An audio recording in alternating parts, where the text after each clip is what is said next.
শুভ সকাল বন্ধুরা, কেমন আছেন আপনারা সবাই? আশা করছি আপনারা সবাই খুব ভালো আছেন, আমিও ভালো আছি। আজকে জানেন তো, ঘুম থেকে উঠতে একটু লেট হয়ে গেছে। শরীরটা না খুব একটা ভালো আছে আমি বলবো না, মাথাটা প্রচণ্ড যন্ত্রণা করছে, আমি তুলতেই পারছিলাম না সকালে, সেই জন্য একটু শুয়েছিলাম। ঠান্ডার কারণেই এমন হয়েছে, প্রচণ্ড ঠান্ডা পড়েছে, যার কারণে আমার এই অবস্থা। তো যাই হোক, বেলা হয়ে গেছে, আর যদি বাইরে আপনারা দেখেন তাহলে দেখবেন রোদও উঠে গেছে। তো সকাল সকাল কাজ করে আমার অভ্যেস, সেই জন্য না দেরি করে কাজ করছি। তো আর মাথায় একটা টেনশন রয়েছে, রান্না বান্না করতে হবে, তারপরে মাম্মামকে খাওয়াতে হবে। মাম্মাম এখনও ওঠেনি জানেন তো, আমি শুয়ে থাকলে ও শুয়ে থাকে, সেই জন্য ভাবলাম ও যখন উঠবে তারপর আমি আর মাম্মাম একসাথে ব্রাশ করব। তো নিচে গিয়ে দেখলাম মাম্মাম উঠে গিয়েছে, ওকে ব্রাশ করতে দিলাম, তারপর ওর চোখ মুখগুলোকে ধুয়ে দিলাম, আর আমিও ফ্রেশ হয়ে নিলাম। এখানে চায়ের জলটা বসিয়ে দিচ্ছি, চা করব, আর মাম্মামের জলটাও গরম করে নেব। আর সকাল সকাল ভাবলাম একটু লিকার চা খাই, তাহলে যদি মাথাটা একটু ছাড়ে।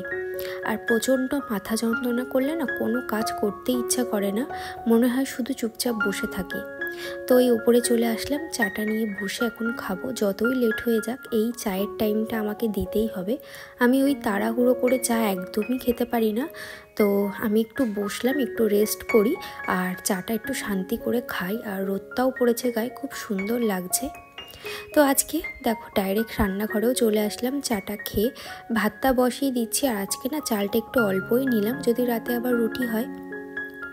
তো চালটা ধুয়ে আমি এখানে বসিয়ে দিলাম, আর সবজিটাও কেটে নেব। আজকে না বেশি কিছু রান্না করতেও ইচ্ছা করছে না, শুধু ভাবলাম আজকে একটু বিট ভাজবো, আর গাজর বিনস এগুলোকে কেটে নিচ্ছি, এগুলো দিয়ে একটা সবজি ডাল করে নেব ব্যাস। আর মাম্মামের জন্য একটু আলু ভাতে দেবো, যদি পেঁয়াজ লঙ্কা দিয়ে মাখি তাহলে মাখবো, না হলে হচ্ছে তোমার প্লেন এমনি আলু ভাতেটা মেখে নেব। তো শরীরটা ভালো নেই, তো সেই জন্য যেন আরও না কোনো কাজে এনার্জি লাগছে না। তো দুটো গাজর কেটে নিচ্ছি, এখানে দুটো গাজরকে ভালোভাবে কষিয়ে নিয়ে তারপরে ডালটা এর ভিতরে দিয়ে রান্না করে নেব। আর মাম্মাম না ভেজ ডাল খেতে সত্যিই খুব ভালোবাসে, ওর না ডাল হলে আর কোনো কথাই নেই। আমার হাজব্যান্ডেরও তাই, ডাল হলে আর কোনো কথাই নেই। আর ডালের মধ্যে একটু কড়াইশুঁটি পড়লে কিন্তু ভালোই লাগে।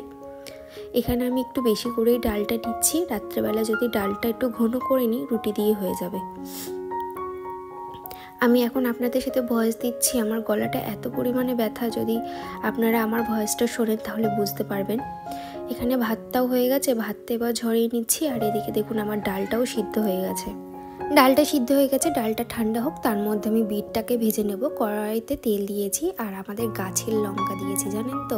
তো বিটটা ওইদিকে ভেজেছি, আর দেখুন এতগুলো লঙ্কা গাছ থেকে তুলেছি, অর্ধেক লঙ্কা তো পেকেই গেছে, আর কিছু লঙ্কা আছে জানেন তো, সেগুলোকে বীজ করব বলে রেখে দিয়েছি। তারপরে সবজিটা কষিয়ে নিয়ে ওর ভিতরে দিয়ে দিলাম ডাল। আর এই যে কফির প্যাকেটগুলো এনেছে 10 টাকার প্যাকেট, বারবার কপি করার সময় এই প্যাকেট থেকে নিতে বড্ড বিরক্তি লাগে, সেজন্য একটা কোটোতে ঢেলে রেখে দিলাম।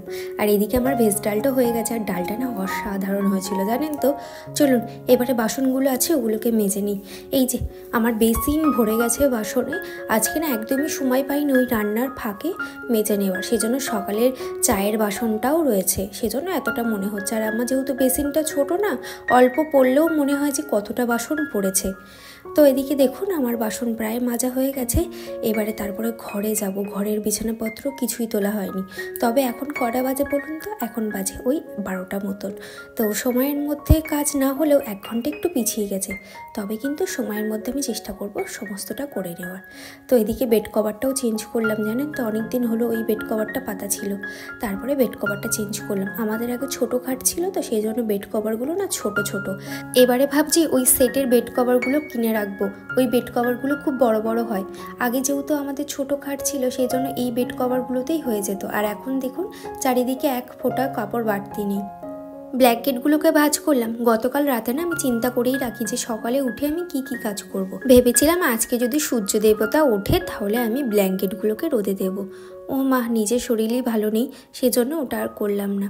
আর এই যে আমার প্রত্যেক দিনের কাজ, আর এই কাজগুলো না আমি প্রচণ্ড ভালোবেসে করি। যতই সবাই বলুক যে রোজ রোজ মোছার কি আছে, রোজ রোজ মোছার মধ্যেও একটা আলাদা শান্তি আছে যে ঘরটা আমার নিট অ্যান্ড ক্লিন আছে।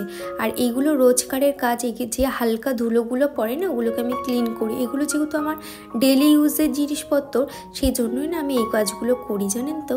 তো আমার ভীষণ ভালো লাগে, ঘরের প্রত্যেকটা জিনিস আমার প্রচণ্ড শখের, তো সেজন্য নিজের হাতে নাড়াচাড়া করতে ভীষণ ভালো লাগে। আর এখানে দেখো ড্রেসিং টেবিলটাকে আমি একটা ফুল দিয়ে সাজিয়ে রেখেছি, বেশ ভালো লেগেছে। এই যে আমার ক্লিন করা হয়ে গেল, বেশি সময় কিন্তু লাগে না। এই হালকা ধুলোগুলো জাস্ট একবার বুলিয়ে নিলেই কিন্তু মিটে যায়। তাহলে এই যে রেগুলারের যে হালকা ধুলো, তারপরে অগোছালো হয়ে থাকে, তো সেই জিনিসগুলো একেবারে ঠিক হয়ে যায়। মাম্মাম কিন্তু বাইরে আছে, মাম্মামকে এখনও স্নান করাইনি, খাওয়াইনি, ওকে একটু পরে খাওয়াবো। ঘরটা সকালে ঝাড় দেওয়া ছিল না, সেজন্য এখনই ঝাড় দিয়ে নিচ্ছি, তারপরে ওপরে ঘরটাও গিয়ে মুছে নেব। এখন শরীরটা একটু ভালো লাগছে, জানেন তো, সকালে খাওয়ার পরে। ঘরটা ঝাড় দেওয়া হয়ে গেছে, আমি রান্নাঘরে চলে আসলাম। বাসন মেজেই তো চলে গেছিলাম ঘরে বিছানাপত্র গোছাতে, আর এখন রান্নাঘরে এসে স্ল্যাবটাকে মুছে নিচ্ছি, তারপরে গ্যাসটাও মুছে নেব। তো রান্নাঘর এঁটো পড়ে থাকলে না একদমই না অন্য কোনো কাজে মনই লাগে না, তাই ভাবলাম দোতলার ঘরে যাওয়ার আগে আমি আমার গ্যাস ওভেনটাকে ভালোভাবে মুছে নিই। গ্যাস ওভেনের সাথে সাথে এই দেয়ালটাও কিন্তু আমি মুছে নিই রেগুলার, কারণ তেল চিটে যেটা ওঠে না সেটা এই দেয়ালটাতেই থেকে যায়। এই যে গ্যাস ওভেনের যে বার্নারগুলো আছে না, সেইগুলো না এরকম কালো কালো দাগ হয়ে যায় তেল পড়লে, সেই জন্য একটু স্কচব্রাইট দিয়ে ভালোভাবে মেজে নিলাম। আর যদি খুব কালো হয়ে যায়, আপনারা কিন্তু একটু লেবু, একটু ভিনিগার আর একটু ইনো দিয়ে ভিজিয়ে রাখবেন সারা রাত, তারপরে সকালে উঠে একটু স্কচব্রাইট দিয়ে মেজে নেবেন, দেখবেন একদম পুরো চকচক করছে। তারপরে বেসিনটাও একটু মেজে নিলাম। আর আজকে ভাবছি একটু স্কিন কেয়ার করবো, চলুন দেখে নিন আমি কিভাবে স্কিন কেয়ার। এখন চলে আসলাম ওপরে, আর একটা DIY ফেস প্যাক তোমাদের সাথে শেয়ার করবো, আর আমি অ্যাপ্লাই করবো। এটা আমি প্রায় করি, মানে শীতকাল পড়ার পর থেকে আমি এটাই করছি, কারণ এই সময় বিটটা পাওয়া যায়। তো আমি এখানে ফেস প্যাকটা বানিয়েছি। এই যে এর ভিতরে আছে বিট, কফি আর একটু মধু, ভীষণ ভালো কাজ দেয়। প্যাকটা এত ভালো, বিশেষ করে অয়েলি স্কিনের জন্য। তো এটা অ্যাপ্লাই করে আমি 15 থেকে 20 মিনিট থাকবো, তারপরে ওয়াশ করব। একেবারে স্নান করার সময় আমি ওয়াশ করে নেব। আর 15 থেকে 20 মিনিট আমি যেহেতু হাতে টাইম পাচ্ছি, আর তার মধ্যে আমি ওপরে ঘরটা মুছে নিতে পারবো, ওপরে যে টুকটাক কাজ আছে সেগুলোও করে নেব। অন্য কোনো ফেস প্যাকের থেকে এই ফেস প্যাকটা আমার যেন মনে হয় বেশি ভালো, কারণ তোমার যে পোড়া দাগ আছে, যদি ব্রণের দাগ থাকে, রোদে পোড়া দাগ থাকে, সেগুলোকে একদমই রিমুভ করে দেয়, জানেন তো। আর এর সাথে যদি একটু বেসন নেওয়া যায় তাহলে কিন্তু আরও ভালো হয়। দেখুন নিচে পড়েছে, ভাগ্যে সেই পাপোশটার ওপরে পড়েনি, তো একটু মুছে নিলাম, না হলে সারা ঘর হবে পায়ে পায়ে। তারপরে ঘর মুছতে চলে আসলাম, আর মুখে কিন্তু ওটা শুকাচ্ছে, শুকাক। আর ঘরটা মুছে নিয়ে তারপরে যাব নিচে। মাম্মামকে কিন্তু খাইয়ে দিয়েছি, স্নানও করিয়ে দিয়েছি, তারপরে উপরে চলে আসলাম নিশ্চিন্তে কাজ করার জন্য। এখন বাজে প্রায় ওই 1:30 মতন।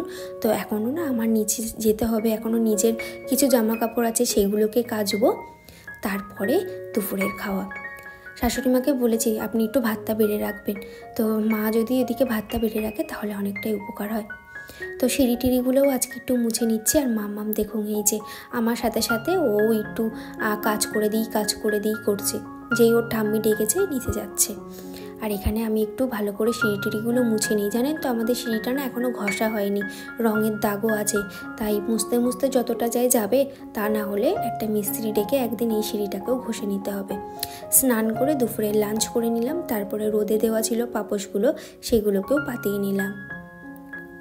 তো দেখতে দেখতে প্রায় ওই 4:30 মতন বেজে গেছে। গাছে একটু জল দিয়ে যা জামা কাপড় ছিল সেগুলোকেও একটু ভাঁজ করে নিলাম। দুপুরে আজকে শোয়া হবে না, হাজব্যান্ড বলেছে আজকে একটু তেলের পিঠে খাবে, তাই বিকেল থেকে একটু জোগাড় করে রাখছি, আর সন্ধেবেলা গরম গরম একটু তেলের পিঠে করে দিতে পারবো। এই যে ব্যাটার আমার তৈরি হয়ে গেছে, এবার একটা একটা করে তেলের পিঠে ভাজবো আর তুলবো। গরম গরম তেলের পিঠে খেতেই কিন্তু বেশি ভালো লাগে, তাই না? তো এদিকে আমার তেলের পিঠেটাও হয়ে গেছে, আমি এখন আর খাচ্ছি না, আমি এখন একটু চা খাবো। তবে আজকের মতন ভিডিওটা আমি এখানেই শেষ করছি। আপনাদের যদি ভালো লেগে থাকে অবশ্যই একটা লাইক করে দেবেন। টাটা।